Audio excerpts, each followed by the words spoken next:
Good afternoon. Welcome to the Luce Center's Conservative Women's Network event featuring Dawn Hawkins, Director of the National Center on Sexual Exploitation. My name is Kimberly Begg. I am the president of the Luce Center. We are an all-women organization that specializes in the conservative outreach, education, and mentorship of young women for the purpose of preparing and promoting conservative women leaders. We are thrilled that you are here with us today. I would like to take this opportunity to thank those of you who have recently joined the Luce Center as a member. This is a new initiative designed to increase support for our national programs for young women and also to give our supporters greater access to our events. So in the next year, we are going to have national student summits in Washington, D.C. and in Scottsdale. And our members are going to be invited to join us at those events. And at these events, they are the opportunity to not only get to develop camaraderie and friendship with other conservative women, but also to hear from some of the most exciting conservative women leaders out there. So at these events, confirmed speakers include Riley Gaines and Liz Wheeler, Mary Margaret Olahan, Congresswoman Anna Paulina Luna, and others. So I would like to encourage you, if you are interested in learning more about membership, to please speak with my colleague, Catherine Hendershot, who's sitting right here. You should also feel free to speak with me, Cindy Russian, Lauren Huseman, and any member of our staff. Now, one more thing I would like to note. Our internship deadline is fast approaching. It is March 31st, and I would like to encourage you, if you know young college women that you feel would benefit from being a part of our 10-week internship, please let us know. This is a one-of-a-kind experience for young women. Young women come here and they attend seminars every single week with us. They attend Young America's Foundation's National Conservative Student Conference. They receive firearms training. They get training in media, training in journalism, in writing. They get career preparedness, they get Second Amendment education. It is really just a one-of-a-kind program. So if you have young women in your life, please encourage them to apply. And then one other note about our internship, we are looking for local friends who would be willing to house our young women. So each of you have a little bit of information on your seat about this. We are very much looking for a safe place for our young women to be over the summer. It is 10 weeks. It actually goes by very, very quickly. I've had the opportunity to house a young intern in my house, and it is just a wonderful experience. My kids have actually absolutely loved having the young women in our home. So I do just want to encourage you that if you or somebody you know might be interested in housing an intern, to please let us know. So now it is my great honor to ask my colleague, Rachel Hurley, who is our social media coordinator, to introduce today's speaker. So please welcome Rachel.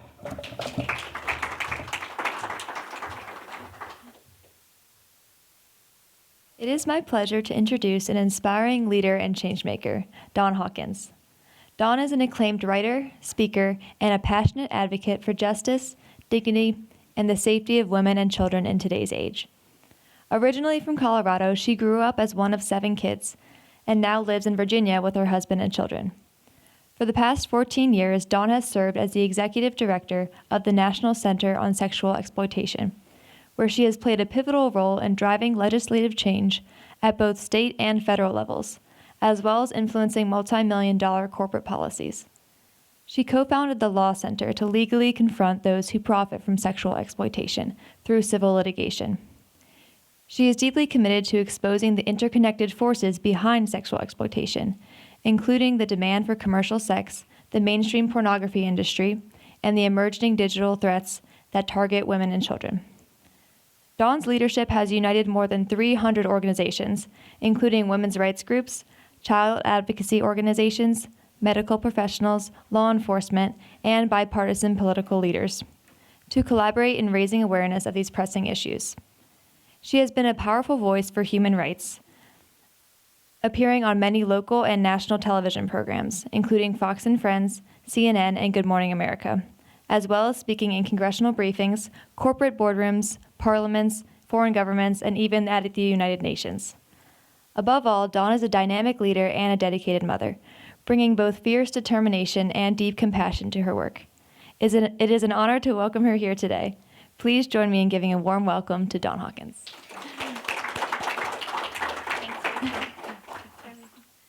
It's so awkward to sit there when people are reading your bio. I hate that part. It's nice to be with you all where I can feel so much more comfortable from many of the other kind of areas where I'm trying to speak more about these issues. So heads will nod and you'll smile and you're going to brainstorm with me solutions to build really a way better world. So I'm grateful to be here with you.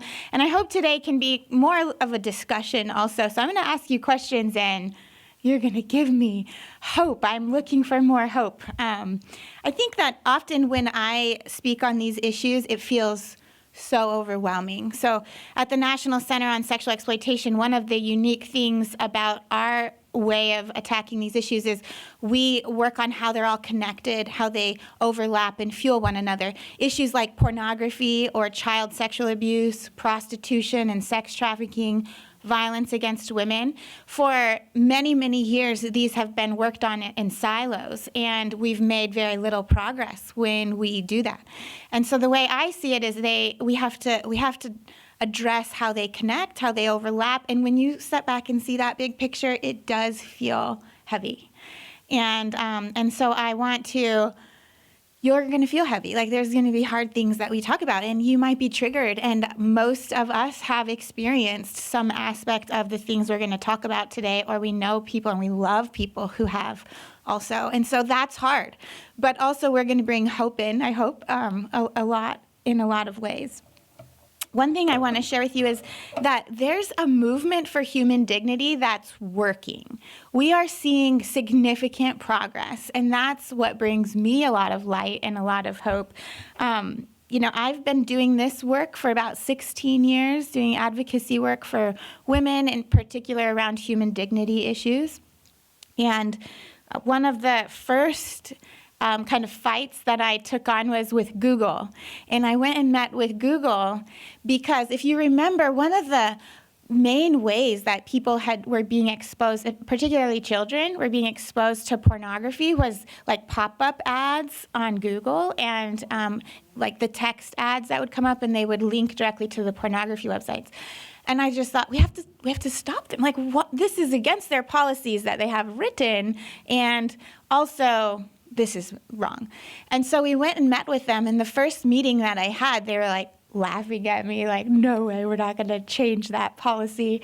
And then I got together a coalition. And it was an interesting coalition. It was the feminists, and it was the pro-family kind of advocates. And they agree on these issues.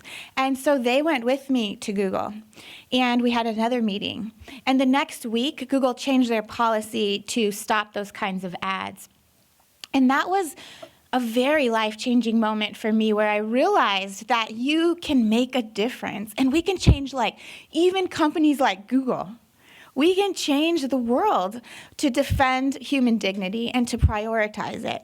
And I've had many more meetings with Google where they've said no, and then we keep pushing, mostly moms, and they come back and they do make changes. We had a big victory last week. Right now, I'm working most passionately on a policy project. We're trying to pass legislation at the state level and federally that would require app stores to age verify the users, and if it's a minor, then get parental consent to download apps.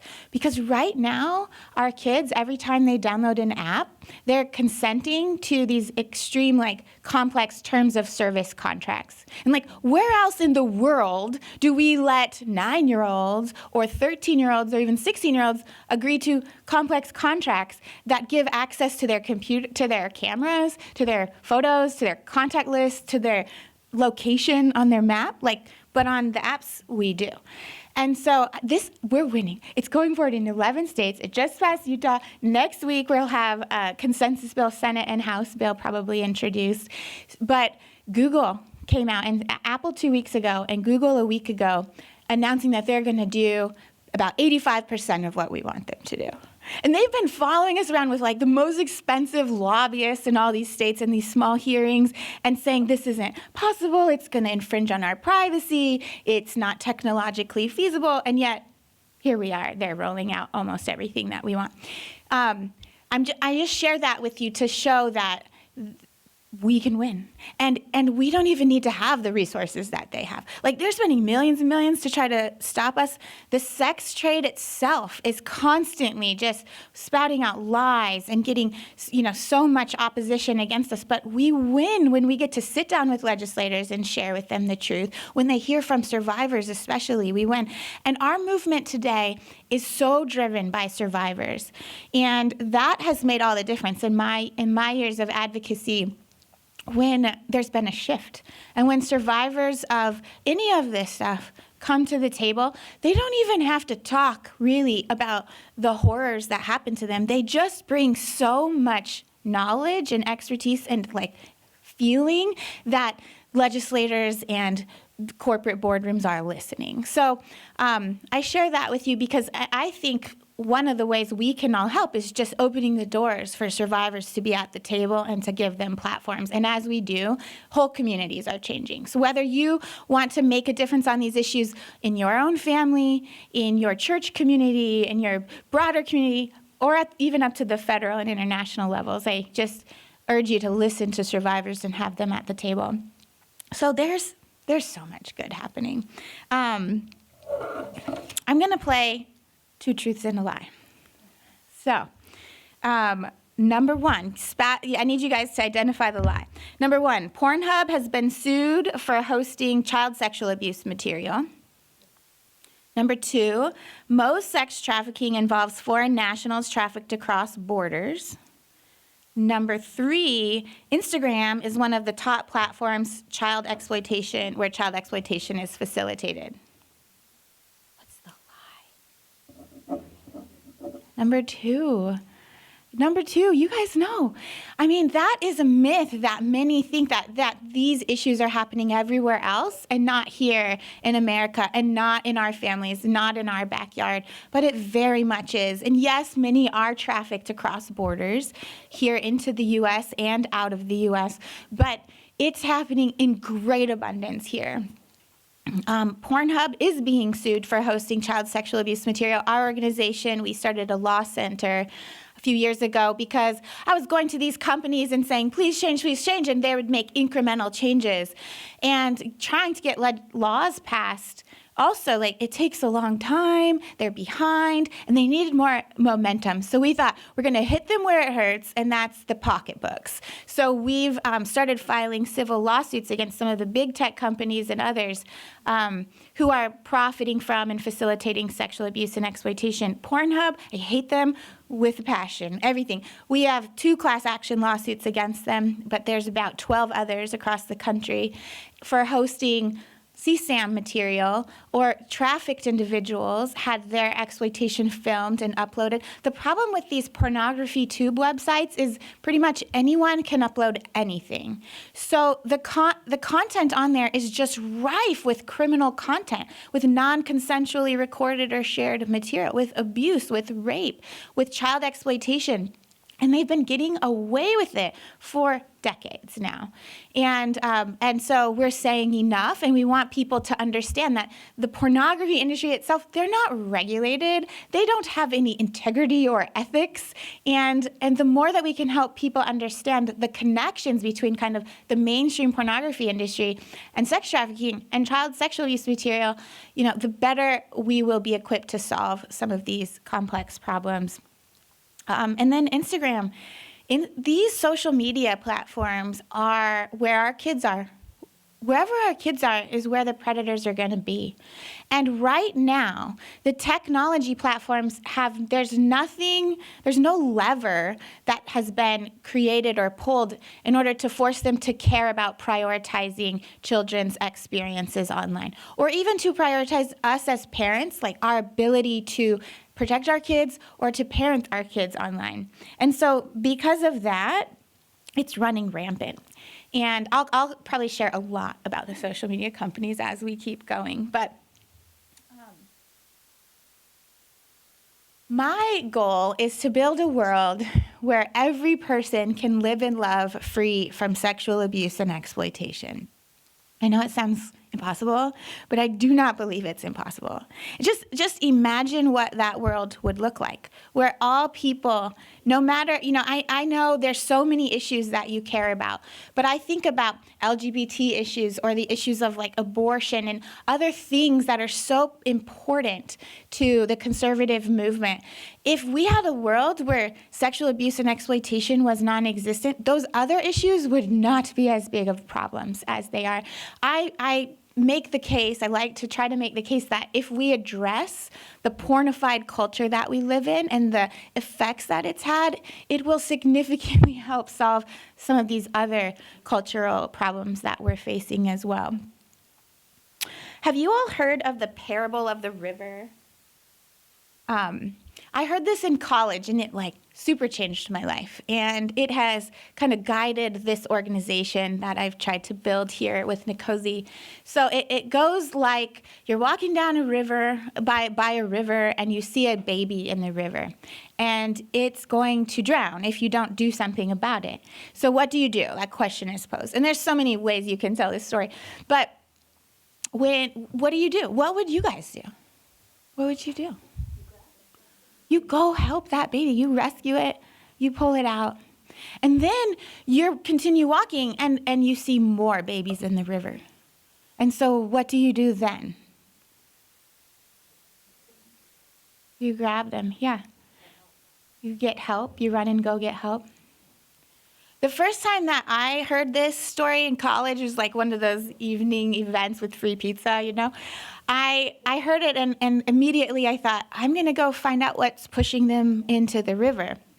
And that's where I think God called me to serve, is to go upstream, as far upstream as I can, go to kind of the root factors and to do my work there.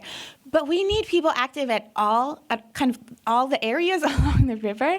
And when you compare this to the sexual exploitation issues and movement, I want to say we need people rescuing, pulling people out. We need people wrapping them with blankets and giving them food and keeping them warm that night. And we need people who are going to walk with them for a year and for years to come in their healing journey. But we also need people going upstream and, figuring out complex pulley systems and how to prevent and stop and pull out and all those kinds of things. And we need people going even further upstream to see what's pushing them in. And if what's pushing them in is like the hillside was eroded away, then we need to build it back up. If what's pushing them in is like Google and Facebook and Meta are pushing them in, we need to attack them, right? There's all these reasons. And so my request to you is to think about where are you called on along this journey to help and serve. And maybe you're called to be downstream in loving and serving and being mourning with someone who has experienced this. Maybe that's what you're called. Or maybe you're called to go upstream and help prevent this from even occurring in the first place. So I talk a lot more about upstream solutions, but I really urge you to think through how you can help. And you don't have to be involved in an organization or you can help in so many ways. Going home today, having a conversation with someone you love in your family, with your grandkids, with your daughters, with your sons, with your husbands, with your neighbors, with your pastor. Those kinds of things make such a massive difference. When you go to vote, this issue it needs to be elevated to the kind of level that other issues have been. So that's my big ask of you, is to think about where you land in this and where you're called. Yes, please. I saved the drowning little girl. I was, and this is the same kind of kid about. I live at the beach in the summer, and I'm down there a lot of times by myself, and I was sitting on the beach by myself. This little girl, she was about 3, walking down the beach in a long white dress. And I'm watching, because I'm looking. Usually if you see that, the parents are a little bit behind, or somebody's running hell for leather down the beach. And I'm looking, there's nobody looking. So I jump up and I ran down and I got her and I took her hand. I said, let's go. I'm gonna cry again. I said, let's go find mommy. Let's find mommy. So we're walking back the direction she was coming from. And there are these huge houses and there are these groups on the beach of like 25 people, 20 people. So I'm walking down the beach and I'm saying, does she belong to you? No. Does she belong to you? No. And I'm saying, finally I said, why didn't you stop her? When she went past you, why did she have to get all the way down to where I was? Why didn't you stop her? And they just look at me.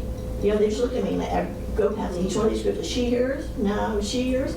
And I mean, I got really far down. And finally, a young boy comes up to me and he said, oh, I know where she belongs, I'll take her. I said, no, I'll take her. Oh, yeah. So he points to this man who was wearing a Harvard hat. I said, no wonder Harvard, he's an idiot. So I walked him up to where he was and he was sitting on the sand. He was like playing with his hands in the sand. And I walked up to him and I just went completely off, completely off on this guy. And, you know, I thought, oh, all these people, they're gonna got a story to take home from the beach tonight. And I just really went off on him. And I said, you're gonna get her out of this, they were a Muslim family. I said, you're gonna get her out of this long dress. You're gonna put her in a swimsuit. You know, because that just, they're roadways all the time and they just come, you don't see them coming and boom. She would have been gone and nobody would have ever seen her again. So I was screaming and screaming at him about how he has to be on the edge of the water with her and another little girl I saw in a long dress. You're going to stand right on the edge of the water with her. And that's what you're going to do with your small children. So finally, I watched them, and I walked down to where they were, and he was standing at the edge of the water with her. Sisters, it's so heartbreaking, in particular to hear about the many that she walked by who didn't do anything. I just was, I couldn't believe it. Yeah. And so, you know, we can't do that. We can't do that. We have to speak up. We have to say things. And you already know, I'm sure, a lot about these issues, and today you're going to know more. And so you have to keep walking by, and you got to keep and find them and tell them and shake it into them to care and to listen.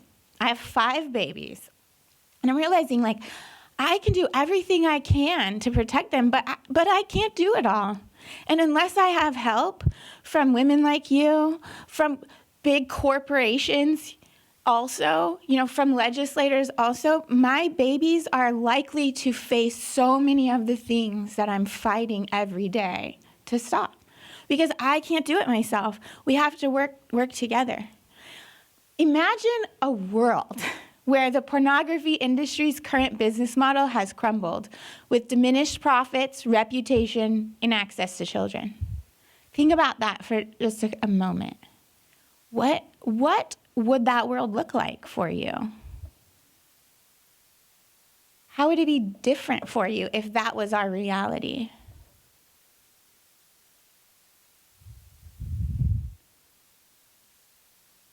You would feel safer. Oh. And men do not understand that.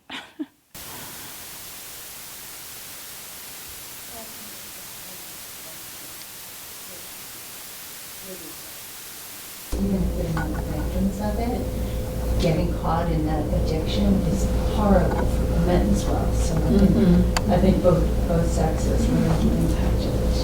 It needs to be removed. So much. I think often of, you know, pornography is not just a man's problem anymore. Many women, especially young women, are struggling with dependency and addiction with pornography. But I think often of, like, the humanity that it's stolen, the choice that it's stolen, of like what we could have accomplished, what one could have accomplished if they didn't, you know, get ensnared in the pornography trap when they were 7 and 8 years old. Like the choices that they could have, the relationships they could have, the families they would be able to build. Exactly. It robs them of that. Please. My sister is a psychologist, and early on she shared with me that at about age 13, I guess it goes for both sexes, but she was particularly focused on boys, whatever they're exposed to can lock in kind of their perception of what sexual relationships should look like. So if they're exposed to this, and it's brutal and horrible, that's what is titillating to them, and it ruins them. It really steals from them a healthy, wonderful, warm, loving relationship. It's bad for everyone. It's horrible. I read a survey recently of college girls, young college girls, and asking them about their sexual experiences. And something like 83% of the young women had been choked during a sexual encounter. Choked. Because that has become the sexual templates of their partners. And these young women think that it's what they're supposed to do and allow also. I mean, it changes the sexual templates of everyone, of all these young people. There's so many things. I'm just going to keep going, and we'll come back to this. Keep imagining while I tell you awful things. But image-based sexual abuse has become like the latest massive crisis, and anyone can become a victim of it due to AI and emerging technology. So like deep fake or forged pornography can be made of anyone, and it's being uploaded to these pornography websites. There's so much deep fake pornography made of me and uploaded to Pornhub and X videos, just as ways to like try to dehumanize me, stop me, shame me from this kind of advocacy. I can't get it down. It doesn't bother me that much. Everyone knows what I'm doing, but this changes and ruins lives. And, but when it comes to image-based sexual abuse, it's not just the AI type deepfake pornography that's being made, but our youth especially are being told, they're being groomed because of their exposure to sexual, like our hypersexualized culture, because of the messages on Snapchat Discover and Teen Vogue, that the only way to have a relationship with your partner is to send nudes. Like that's what you do if you're in a relationship with them. And I think sometimes as older adults who have more wisdom, we know like obviously we can see like if you take a picture and you send it, it's going to be shared. And it's easy for us to kind of blame them. But if we try to put ourselves in the shoes of these young people today who literally have been groomed by our culture that this is what a healthy relationship looks like, I mean, it becomes easier to understand why they did it, right? And to not shame them for it, but rather to advocate on behalf of them that these websites have to remove the content, that the people who shared the content further should be treated as criminals. So imagine, though, if the business model crumbled, this kind of image-based sexual abuse that puts every single one of us at risk, that model wouldn't be here, wouldn't be a threat today. Does anyone else have any thoughts to add about what the world would look like if this were the reality? I have a lot of thoughts about it because I live in Fairfax County. I think you all know that we've had recently changing the family life education sex ed, aberrant sex ed has been removed. But I'll go into that later. I do have some thoughts, but it is, as you say, it's different pieces of the culture.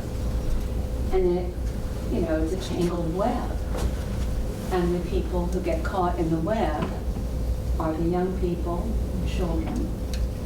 So we have to be cutting the threads of that web bit by bit, but I have some ideas about it. Let's talk about it in a little bit. In a little bit, Yeah. In my community, for example, McLean. Let me share cutting the threads. Exactly. We need to be cutting the threads. And the pornography industry is organized. It is like an industry like many other businesses, which means there are levers to pull. Largely, even though it's against federal law, for most of the hardcore pornography to be permitted, it's against federal obscenity laws. It's been upheld by the Supreme Court. The Justice Department has refused to enforce these laws. I can tell you all about this, but we can push them to enforce law. I'm very excited about Pam Bondi, like maybe. I've talked to her so much about obscenity laws, but But the other issue is, I mean, they are being hosted on, they have infrastructure that's holding them up. They have advertisers, they have, payment processors, they have tech companies that are helping to build host their infrastructure. So one of the things we did in 2020, COVID, thank you, this really helped our movement significantly. A number of our organizations got together and we started going after the infrastructure of the organized pornography industry. And as a result, we got like Kraft Heinz, you guys. Kraft Heinz, like, it's such a family company, right? You think that it is. They were running ads all over Pornhub. What? And we went after them and said, what are you doing? You need to stop. And they wrote us this letter defending it. So we released it, right, to the media. And Kraft Heinz pulled, and then all the other big companies pulled too. And right now, the only industries running ads on pornography websites really are gambling and sex industry ones, and marijuana. Like, that's all. That was more than 50% of their revenue comes from the ads. So that's one way we've hurt them. Another is through these civil lawsuits that we're filing. And we keep winning. We haven't totally won yet, but we keep winning. And it's so exciting. We got all of the credit card companies to cut ties processing with Pornhub. Unfortunately, a couple of them went back like a month ago, but for 5 years they weren't, and all that they had was cryptocurrency. We got all mainstream kind of tech like Amazon Web Services and Cloudflare. These are massive global companies that many of us use, stopped partnering with Pornhub and Xvideos. So they had to like figure out how to build their own, system, which they have done. But Pornhub laid off 80% of their employees. They sold the company a few months ago and put out a big press release saying, there's so many lies about us, so we had to rebrand or MindGeek, their parent company. We got them kicked off of all the social media platforms, YouTube, TikTok, Instagram. They had 13 million followers on Instagram. Most of those followers were, guess what? They were kids. Who every time Instagram would post something, they would drive them to Instagram's homepage. The homepage is full of racist, incest, extreme violence. That's the content on the first page of these websites that our young people are seeing, which is so different from what it was like 20 years ago or even 10 years ago. The content that our young people are first exposed to right now in pornography is basically the content that those who have had 20-year addictions have built up to. That is why there is such a need to step up right now, because we know, we've seen the impacts that it has on our families when our husbands and our fathers and our brothers, our sisters have struggled with pornography. But the young kids today, their templates, their relationships, their development is going to be so much worse if we don't do something about it now. And there is so much research. There's so much research about the impacts of this. I know that all is heavy and hard, but do you hear me explaining that? The whole infrastructure is actually crumbling. It actually is. 19 states have passed legislation saying that pornography websites have to verify the ages of those who come visit. 19 states, this is so incredible. Virginia was one of the first, and Pornhub shut down in Virginia. They shut down in 8 states because they don't want to have to comply with this law. It's been challenged. It's before the Supreme Court right now. We expect an answer in June or so, the Texas law. But there is so much good happening as a result, and we can make their business model crumble. So hold on to those ideas that you had as you were imagining what that world would look like. Next, come with me to imagine a world where powerful tech companies default to safety so that children can learn, connect, and thrive. What would their school experiences be if if these tech companies were partnering with? I led a campaign, I wasn't going to share this because it really takes us down a rabbit hole, but there's this research database called EBSCO that's in all of our schools and libraries, and maybe some of you have used it for data. But what's worse is that the younger ages, because pornography and pornified content has such low reading lexile numbers, it's filled up the elementary school databases and the middle school. And most of us don't use these databases till college. But when COVID hit, like, everything went virtual, and then we started using these tools. Like, it's insane. Like, imagine if these companies defaulted to safety. What would that look like? What would it look like if YouTube, Google, we're going back to Google, our teachers are using, Google Classroom constantly and YouTube constantly. But like, YouTube is one of the most dangerous places to let kids go. There's videos that just keep playing after one another. And if teachers, they're managing 30 kids in a classroom, how are they supposed to, keep up with everything? They should be able to trust that the ed tech that's being given to them, the educational technology, was built with kids' safety in mind. But right now, it largely hasn't. And one of the reasons for that is the Communications Decency Act, Section 230, CDA 230. Who's familiar with this law? CDA 230, Section 230. So at the dawn of the internet, a law was passed that was trying to protect children from obscenity and pornography and sexual exploitation online. It was meant to, so good. The Supreme Court found almost the entire thing unconstitutional, but they left 27 words intact, the section number 230 of the law. And this has become just the cornerstone of the internet. And it basically says that any websites who allow third-party uploads, so Meta, Pornhub, all of these, they cannot be held liable for what's uploaded to their website.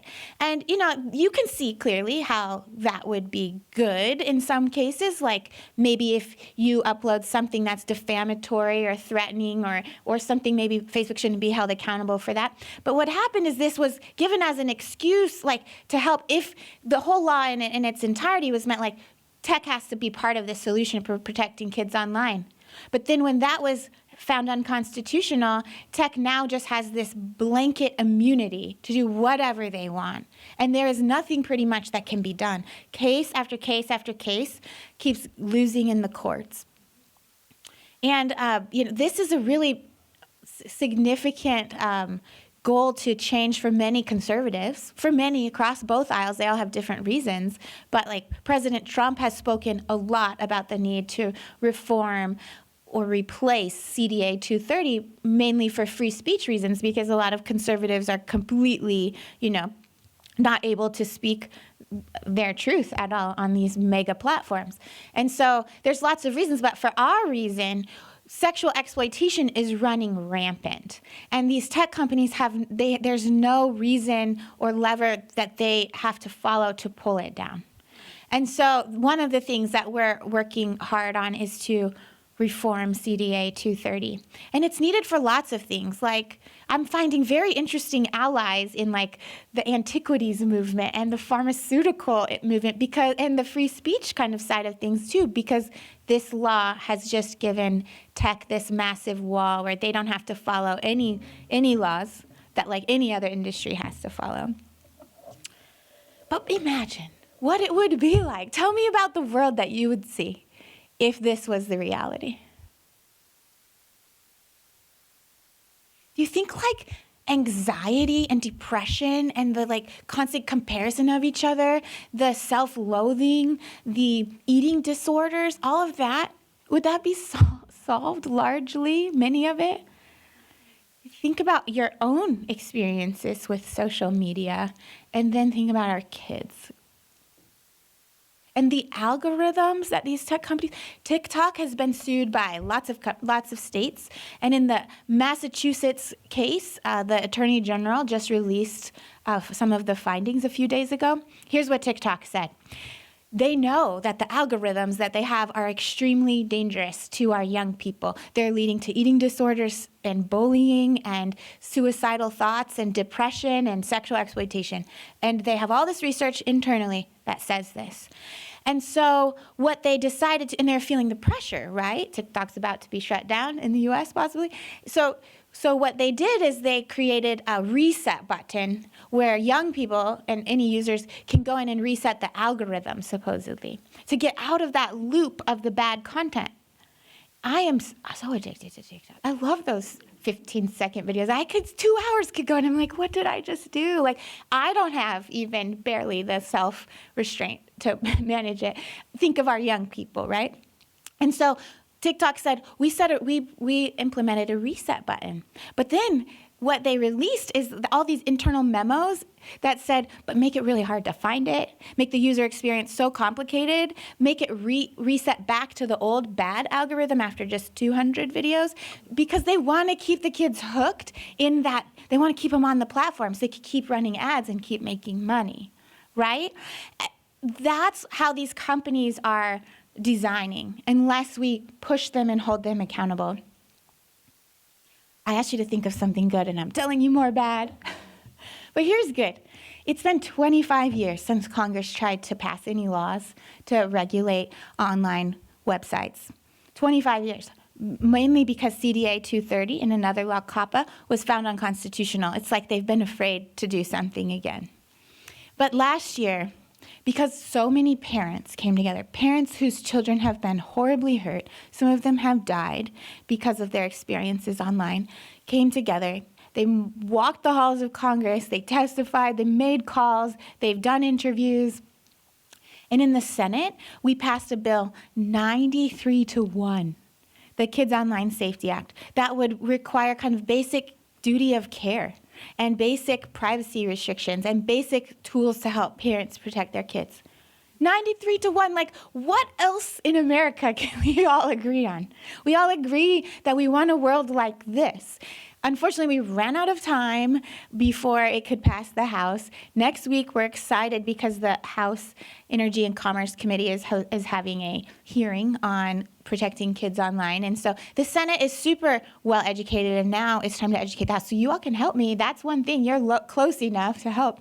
But we're getting there. I see us getting there. I see so many things. And tech is trying to not let the legislation pass. So like Apple and Google did, they're rolling out incremental, like really massive changes. One fight that I fought for a long time is with Apple. It takes 31 steps to turn on the built-in parental controls. You have to go to like 6 different places on your phone. It takes 31 steps. That is so complicated. Lots of parents, they don't do all the 31. No, it's so overwhelming. So we were like fighting and with lots of parents and a coalition of voices. And Apple finally rolled out, if your phone is paired with an adult's phone, which now most have to be, then it will be on by default. Like, how easy was that? It's so easy for them to do. Now they need to do it for all youth, and they know the youth on their phones. Whatever, 2-1, is that it? 93. Yeah. What's his name? Real liberal gutter. W. It starts with a W. Why did I just? I'm on sabbatical. I've been like out of it for a couple months. I'm I like, just wondered who this one that we need to primary. yeah, he's a terrible, awful, horrible, I'd say, human being, and he votes no on everything. Not White House. Yeah. Sorry, I can pull it up right after. It's like on the tip of my tongue. Next one. Imagine a world where there's no sex trafficking because sex buyer attitudes have shifted and the fear of penalties stops their bad behavior. You guys, we can solve the sex trafficking problem. There would be no sex trafficking if there were no sex buyers. And the thing I'm like done just being quiet about is letting the buyers off the hook. And for the majority of this movement, the anti-trafficking movement, we've completely ignored the role of buyers. And we've spent billions of dollars in rescue and rehabilitation and exit services. But for every one that exits the sex trade, 3 more take her place. Why? Because the demand is so high. Why? Largely because of pornography, largely because of tech making it easy to facilitate it. If we don't do something about sex buyers, we will never solve the problem of sex trafficking and prostitution. So really, like, going upstream to address the sex buying behavior. That's really a state and local fight, way more than federal. We feel like we have really all the federal tools that we need. But, you know, oftentimes if you get caught buying sex, you just get a slap on the wrist and you get to go. It's not a crime. Some states it's not even like a misdemeanor level. And we treat the women who are being prostituted and trafficked more as criminals than we treat those causing the harm. This has to flip. Texas, a couple years ago, was the first state to pass a law that makes sex buying on the first offense a felony. And now, like, 4 other states have passed. North Carolina being the latest last year. Maine is close behind. It's interesting because we're seeing it be R and D states. They're waking up to the reality that if we want to solve this problem, we have to do something about predominantly men's behavior and their attitudes that it's okay to buy and sell women and children. But just imagine that. Imagine if we had a world where predominantly men didn't feel entitled to women's bodies, didn't feel entitled that we were commodities. Like, what would that world be like for you? I'm coming back to the safer comment.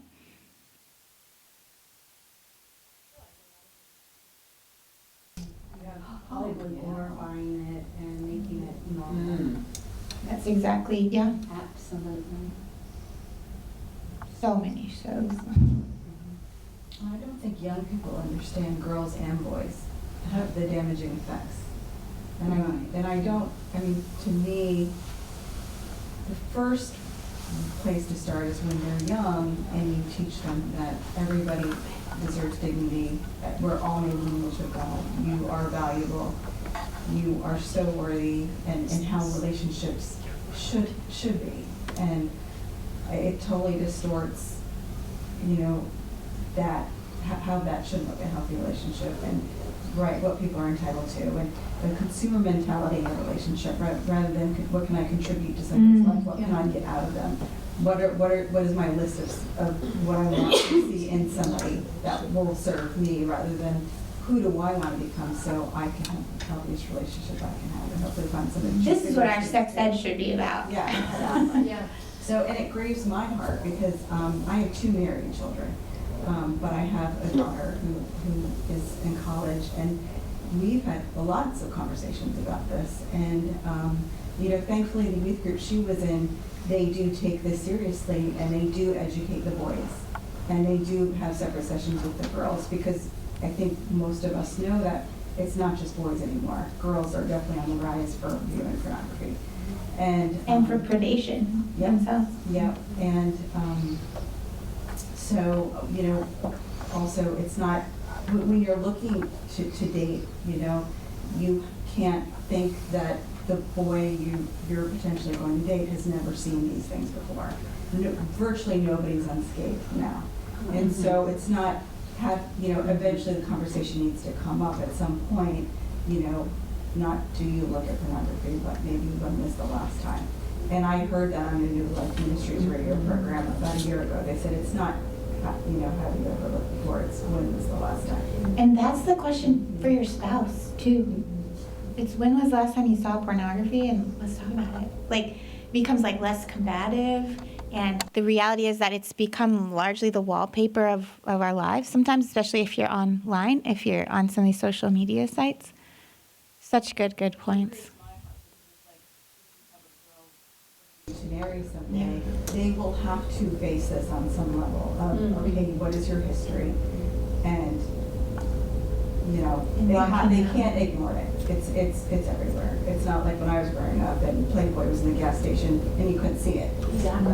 At the back of the. They can't not be exposed virtually. It's just that. Plus, you know, the standards of dating are just so much lower. So, yeah, it's educating girls and boys about dignity. Amen. And respect. It just seems to be like a snowball effect that, you know, you go to school board meetings and you find age inappropriate books, and they want secrets from the parents, and then that allows for more of it. But if you imagine the world as like a snowball effect, if this goes out, then there's going to be less and we can fill that void with more healthy other activities that's not just stuck on the internet, whether it's just taking a walk. So I think, you know, when we get on the right track, it builds more right tracks. When we get on the wrong track, it builds more isolation and all the other negative things. Exactly. I often speak about how do we talk to young people, or I do talk to young people about these issues, and I just want to point out something, because I really realized this about myself, and that is, like, when do you pick up your phone and go to the internet? And often it's when you're feeling uncomfortable feelings. And for me, that's really been an eye-opener. And I think as we tell our young people this, and they can have the self-awareness, it's when I'm bored, it's when I'm mad, it's when I'm lonely, it's when, you know, I just want to be alone. It's like these feelings that are a bit uncomfortable to deal with. And so we all go to our phones then, and we become more isolated. And if the content that's flooding these and that we're consuming is the bad kind of content, it will push us down further. It will lead to more isolation, more depression, more of all of that bad stuff. And so I just say that to say, like, if we as adults here and as the young people recognize when we pick it up and we stop, like, it's one way to get out of the cycle, and to use this more maybe as a tool instead of as a way to pass the time when you have these uncomfortable feelings. There is so much I want to talk to you about, and I can stay here longer, but my contact information is up here if helpful to connect later. I just want to leave you all with, I know this is heavy. I know it is. But there is so much to do to make a difference in this world. From taking the hand of a young person and explaining to their parents why their decisions were bad. I mean, if we have to be that Karen, we just have to be. That's who I've become. I think some might say, but, like, she needed you. She needed you to be her advocate. And